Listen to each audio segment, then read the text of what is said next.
June 21న international yoga డేగా celebrate చేసుకుంటారు. మీలో ఎంతమందికి తెలుసు? అసలు ఈ యోగా డే ఎందుకు సెలబ్రేట్ చేసుకుంటారు? మన ప్రాచీన భారతదేశ సంపదల్లో యోగా ఒకటి. దీన్ని ప్రపంచానికి చాటి చెప్పాలన్న ఉద్దేశంతో మన ప్రధానమంత్రి నరేంద్ర మోడీ గారు 2014 సెప్టెంబర్ 27వ తేదీన ఐక్యరాజ్య సమితిలో ఇంటర్నేషనల్ యోగా డే జూన్ 21గా సెలబ్రేట్ చేసుకోవడానికి ప్రతిపాదించారు. దీనికి 175 దేశాలు అంగీకరించాయి. అదేవిధంగా 2015లో ఢిల్లీలో రాజ్పథ్ నుండి 35,000 మంది యోగాలో పాల్గొన్నారు. ఇది గిన్నిస్ రికార్డులో కూడా చోటు సంపాదించుకుంది. యోగా అనేది ఫోల్డెడ్ హ్యాండ్స్ ద్వారా రిప్రజెంట్ చేస్తారు. ప్రతి సంవత్సరం జరుపుకునే యోగాకి ఒక థీమ్ ఉంటుంది. అదే విధంగా 2025 కూడా యోగా కూడా ఒక థీమ్ ఉంది. అదేంటంటే yoga for one earth and one health.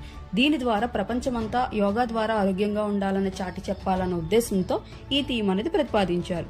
Yoga చేయడం వల్ల అనేక బెనిఫిట్స్ ఉన్నాయి. ఏంటంటే ఫిజికల్ గా, మెంటల్ గా, డివోషనల్ గా మనకి యోగా అనేది చాలా యూజ్ అవుతుంది. బీపీ తగ్గించడానికి, కొలెస్ట్రాల్ తగ్గించడానికి, ఒబేసిటీ తగ్గించడానికి, స్ట్రెస్ తగ్గడానికి బాగా ఉపయోగపడుతుంది. అదేవిధంగా మన పీస్ ఆఫ్ మైండ్ అనేది ఇంప్రూవ్ అవడానికి, నిద్ర లేని వాళ్ళకి యోగా అనేది చక్కగా ఉపయోగపడుతుంది. మన మానసిక ఆరోగ్యం కూడా ఇంప్రూవ్ అవుతుంది. మన కాన్సన్ట్రేషన్ కూడా పెరుగుతుంది. అదేవిధంగా ఇమ్యూనిటీ పవర్ ఇంక్రీజ్ అవడానికి, స్కిన్ గ్లో అవడానికి, అదేవిధంగా యంగ్గా కనిపించడానికి కూడా ఉపయోగపడుతుంది.